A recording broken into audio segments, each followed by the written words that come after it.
Hi, and welcome to Q's workshop. Today I'm going to be installing a tachometer on my milling machine. So I bought one of these kits online. Ultimately it's just a screen. It's got some pin layout there. And the actual sensor with the magnet and just a bracket.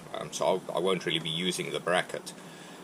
But how this works is the magnet usually gets fastened onto a moving part, and when the moving part moves past the sensor, at least with the magnet, it then picks up motion, revolution, or whatever you're measuring actually. And then it will count that onto the screen. Right, so let me take you over to the mill and we'll take a look at how we're going to install it. Right, I'm here at the top of the mill. So ultimately what I'm going to do is I'm going to stick the magnet just at the bottom of this pulley, because that would then measure the revolutions of the spindle pulley. So first of all, what I've got to do is I've just got to take the belt off.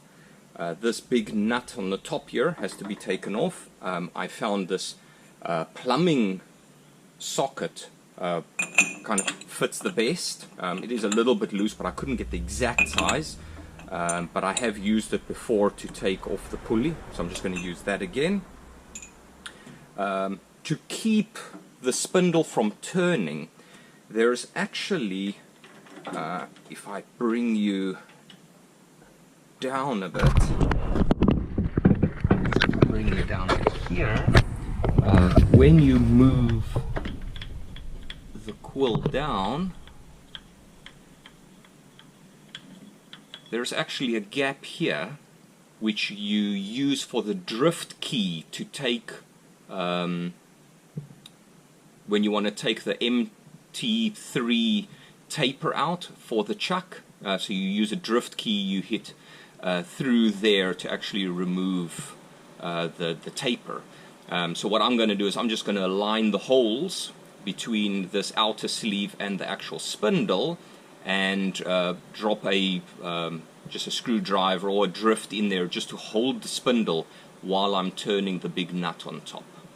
Right, let me just bring you back to the top. Okay, so next up is to loosen the nut on top here, but first I'm just going to take the belt off. So I've just got to loosen the bolts that actually positions the idler wheel, and then just take this off.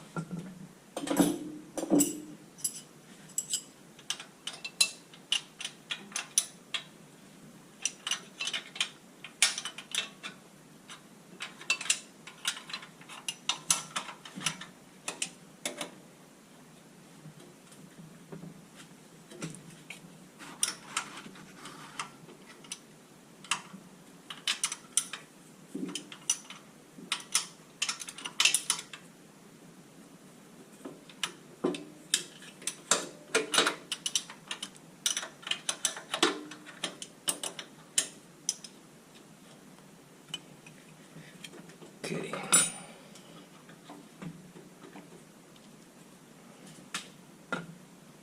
Just got to loosen the motor. Right, so that pulls the motor, loosens the idler wheel.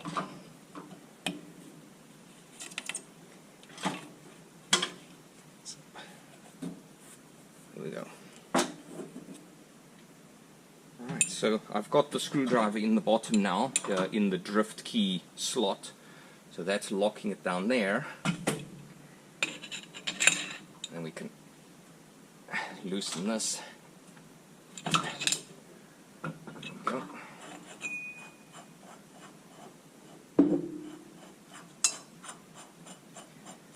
It wasn't actually as tight as I expected it to be. It was a lot tighter the first time I removed it when I cleaned the spindle bearings and re-greased them.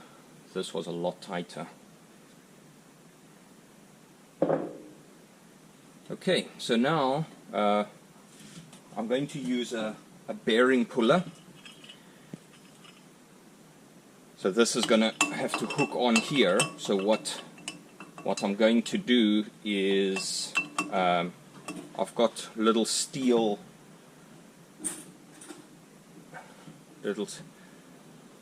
spacers that I'm going to use just to put in the inside here, because I don't want to damage the actual pulley itself, because I don't know how tight the pulley is on there. So I'm going to add little spaces just under the jaws of the puller. Then I've got to put a plate on the top here for the actual bolt to push against, and then we'll get pulling.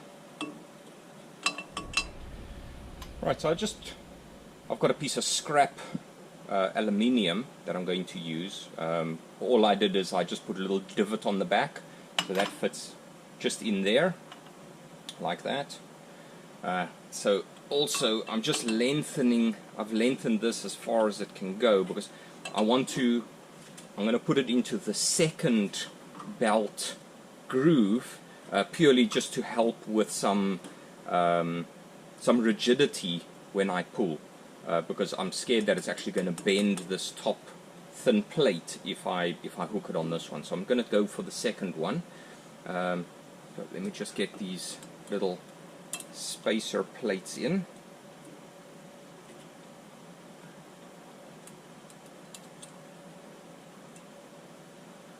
I have to take that out that I can turn this. So here comes the piece where you need 3 hands.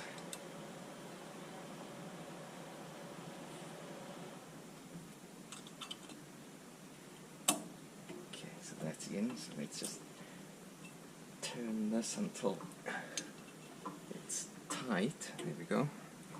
Got it.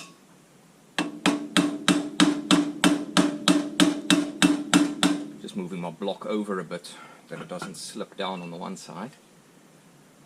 Right, so that's it. Let me just hook in there again.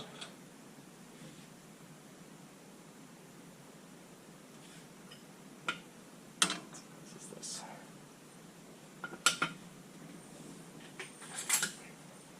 It looks like it's a strange size. Okay, I just had to grab the right size socket.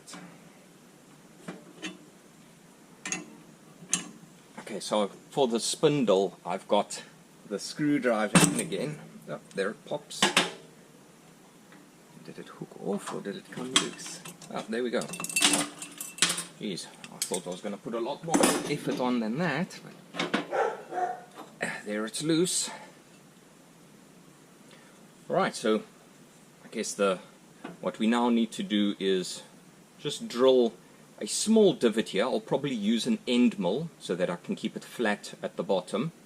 So drill a small divot there for that magnet to sit in, because I want to keep it more or less flush, but also help for the centrifugal force when the spins, that the magnet doesn't come loose eventually. So maybe the glue or the epoxy that I'm going to use eventually gives up. At least it's sitting in a little divot that helps with that. So let me get that drilled in, and I'll bring you back.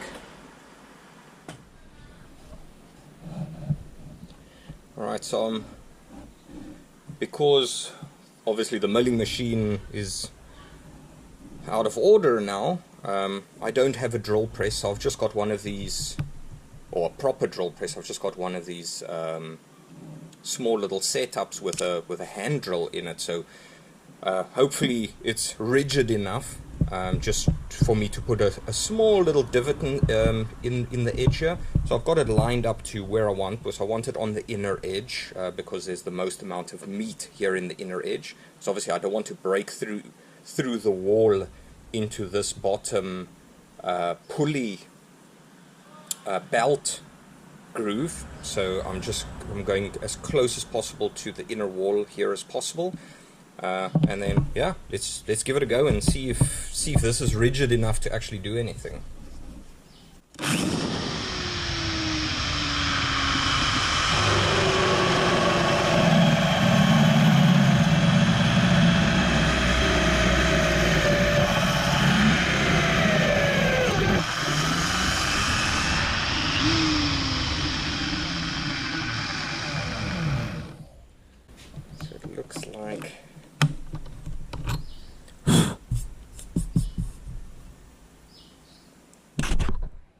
Okay, the other one was wasn't rigid enough, so it was actually starting to wobble way too much on the front, but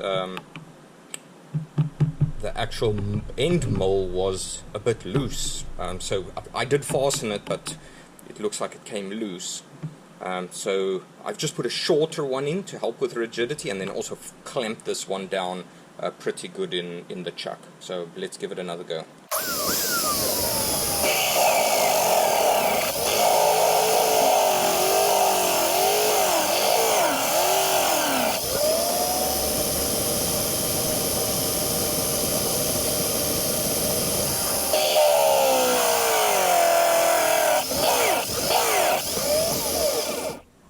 Okay, I think that looks pretty good, but now obviously this is a 4-flute and it doesn't cut in the middle, so there's a little piece there in the middle that I need to remove, but that should be pretty easy just to get that out. But the main divot is there, which that will then nicely fit into.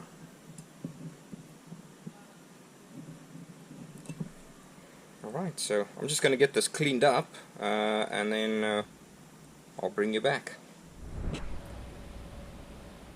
Alright, I'm back here at the top of the mill. I finished cleaning that out, so I literally just center punch and drilled the small little hole, that small little piece that was standing up after the end mill. There's some scratches around the side. I wasn't expecting it to be perfect, as I was just using a hand drill. So next up is to determine where to actually drill the hole through this plate for the sensor to sit. Now the magnet is going to run around in the bottom of the pulley, so now I need to know exactly where that magnet, the circumference that that magnet is going to be running on, to be able to put the sensor in the right place. So what I was thinking is we could probably just mount this, so I just put a little dot here on where the actual magnet will go.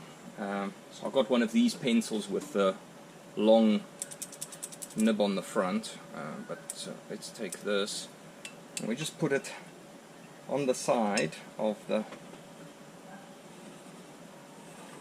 pulley, and we mark there. Okay, so now we've got the line of the outside of the pulley. If I measure from, so if I take to the center of where the magnet is, so if I, sorry, I'm going to just have to do it here on the side. So if I take this pencil and I measure from the center of that hole to the edge of the pencil, I get a certain measurement here. So I'll do this on a flat workspace here on one side just to get the exact measurement. But if we just take that measurement as an example, now if we just round that off, because it doesn't have to be perfect, that's 17 millimeters. So if I come in 17 millimeters from that line, I know where the center hole of the sensor needs to be. So if we take it over there. Right, so that's where ultimately where I'll drill, but I'm just going to go get the exact measurements with a pencil on a flat surface here one side. I'll get the exact place where I want the hole, because also what I need to consider is where I want it actually to come out at the bottom. Because I want it to come out in a good place at the bottom, because I'm going to be fitting a box at the bottom with the screen in, and I actually want the sensor to come out inside that box. So then everything is neat and tidy inside a box at the bottom, and I can literally just put power onto it. Right, so I'm just going to get that measurement and center punch it, and then I'll bring you back for the drilling. Right, so I measured it, and it came up to the same amount as when I was measuring it here. So it's 17 millimeters, which is there where I put that little mark. So let's just remeasure it. Yeah, 17 over there. So it's just on the end of where I drew the line. So let's just put a. Okay. All right. So now I'll take a look at that just from the bottom. See if I've got it in the right place at the bottom for the little box on the bottom, and then we'll drill it.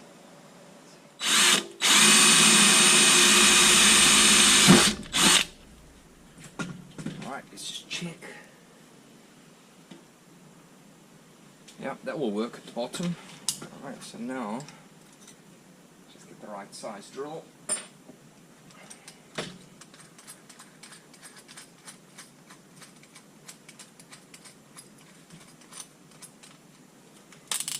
This is also the biggest drill bit that can go in this drill, so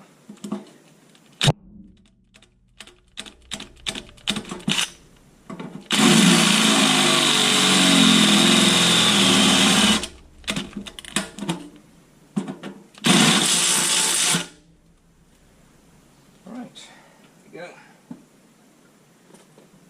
So now this will just go through there and into the box at the bottom, basically like that.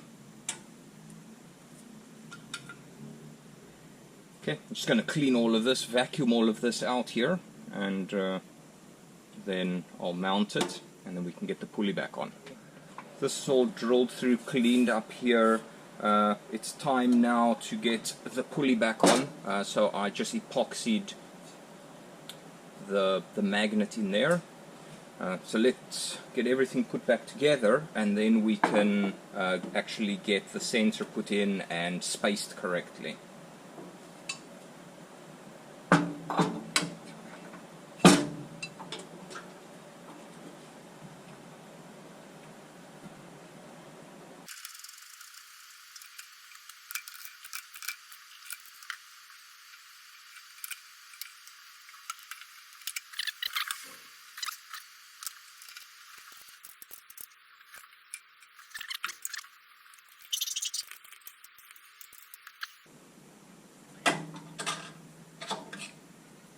Next, I'll get you back to the workbench where I'm going to start looking at the electronics and all of those things for the sensor.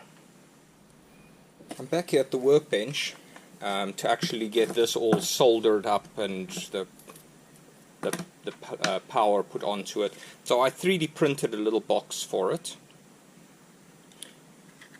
So screen comes in there. The sensor is going to go through this hole and then through the steel plate that goes around the pulley and basically sit like that, and then the pulley will be on top here turning. The power, there's a hole here on the back for the power, so that will just go through there, and then it screws closed. And what I'm counting on is that these nuts that actually hold the sensor will actually just hold this box onto the mill. If I find that it doesn't actually hold it properly, I'll just put some glue or maybe some double-sided tape on the top of the box and actually stick it to the mill. Right, so I've got the soldering iron here. Let's just get that powered up and warmed up. Right, so on the back of the screen here, it actually gives some instructions of where the wires need to go. So basically from the sensor onto this piece, which wire is which. So let's just get this lengthened out a little bit.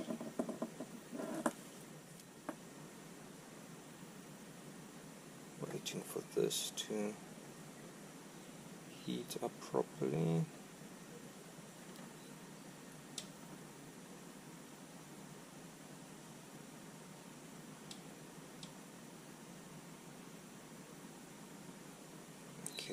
I'll just put it on 320. These are very thin wires, these.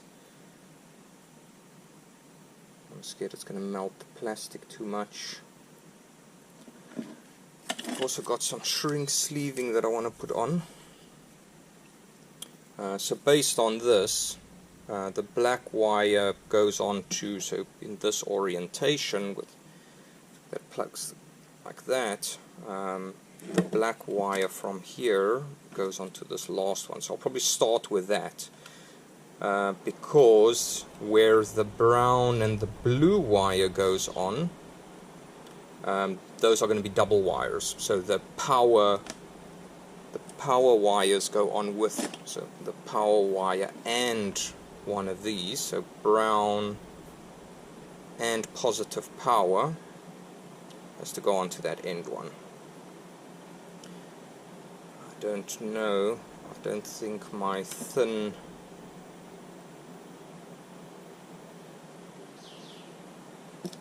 shrink sleeving is going to fit over both of these.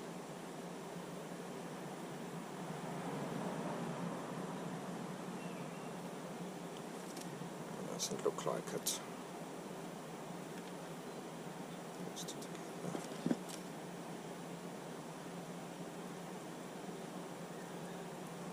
No, it doesn't. So we have to use one a little bit thicker than this for at least the double wires.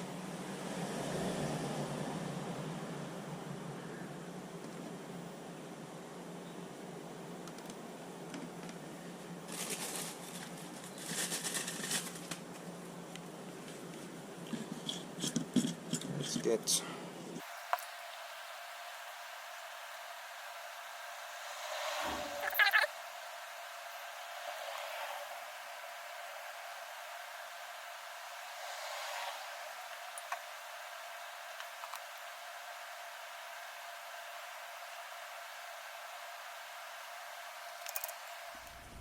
okay, I just got a couple of pieces of shrink sleeving. I don't have one that's going to work well with the double wires, but I guess we'll go for this one. So brown, positive power.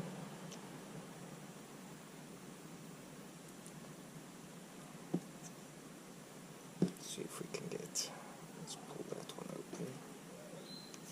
The shrink sleeving on this one.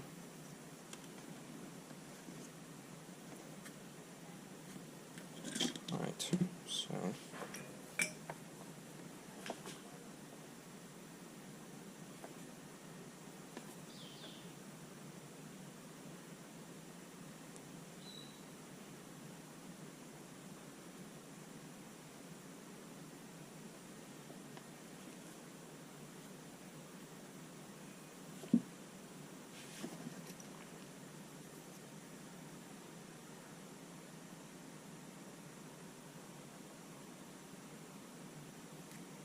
right, so that one's done. Okay, so the second wire is the negative power. So we just take the negative power wire, stick a piece of shrink sleeving on here.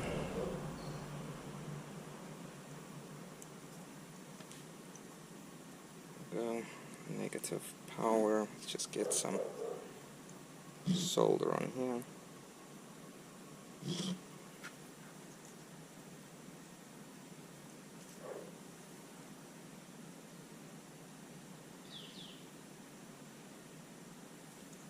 Right, that's the negative. The third wire is the blue coming from the sensor.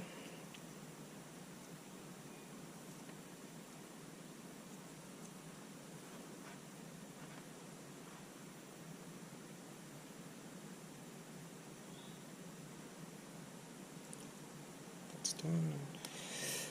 So we skip one, and the last one is black.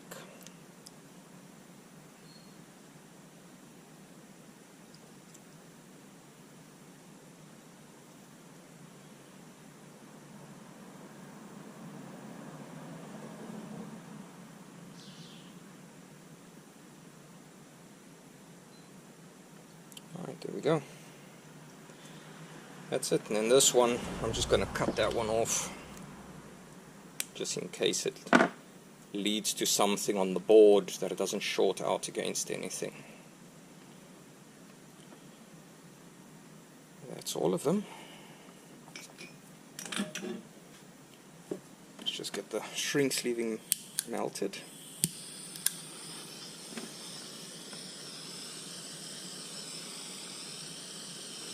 Oh, not melted, but shrunk down.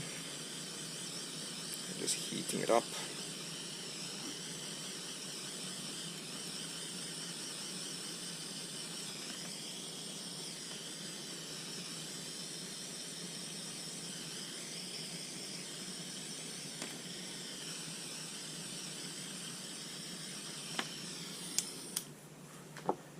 Okay, last ones is for the power. So for the power, I first have to get it through the hole on here.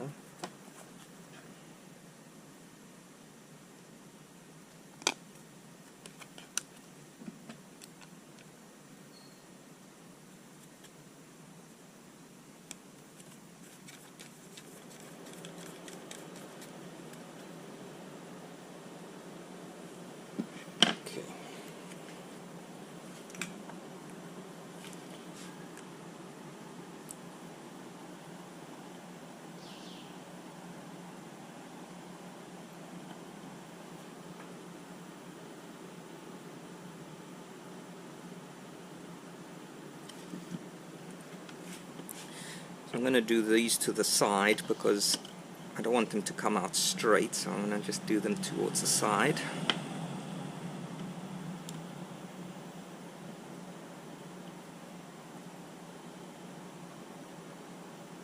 There we go. So that they don't stand out like this into the box. So it basically just goes down, because the screen has got to sit there. The screen is going to sit there, and this is going to sit over here.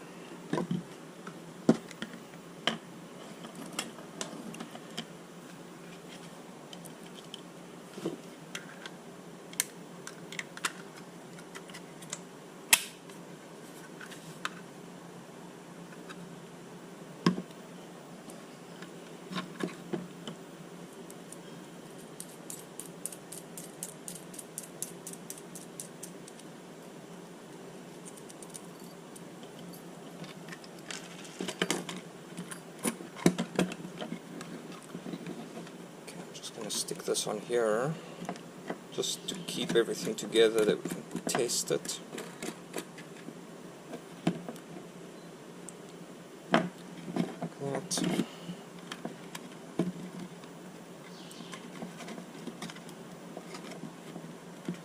Oh, I need to plug this in first.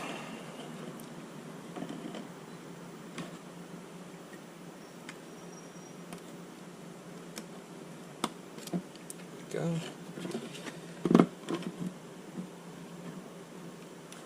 Okay, let's just get some power.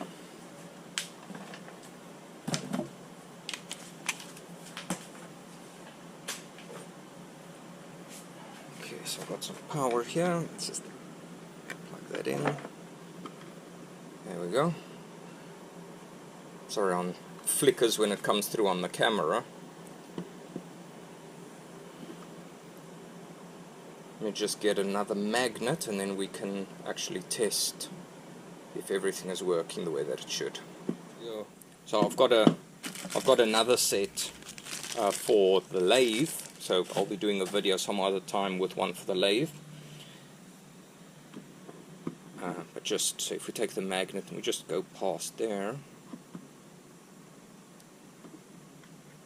there you can see, just passing it.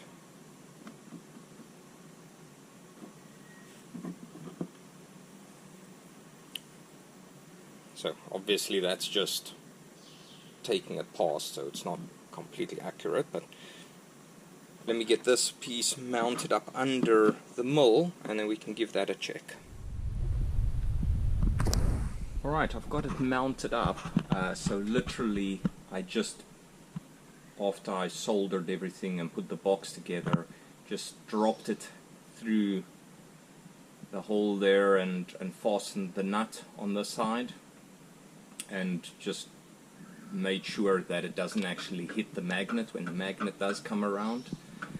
So just made sure that there's free play on the pulley, and then that's it. So it's plugged in. Well, let me get it closed here, because it's not gonna, it's got some safety switches on. It's not gonna run while it's open. Alright, so I've got those closed.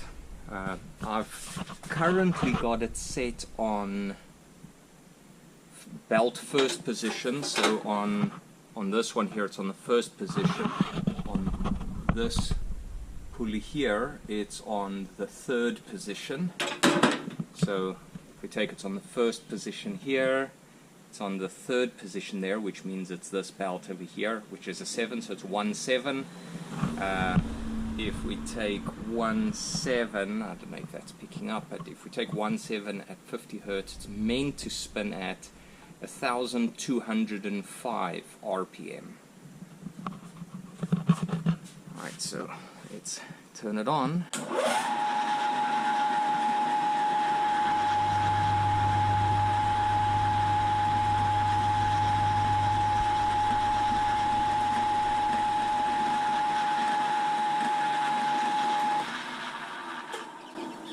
Okay, so I mean that's close, 1240 odd, which is pretty close.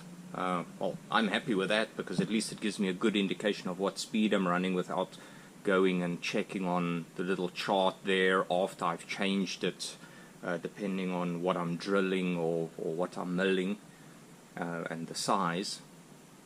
But yeah, I'm really happy with that. So thanks for joining me, and I'll catch you in the next one.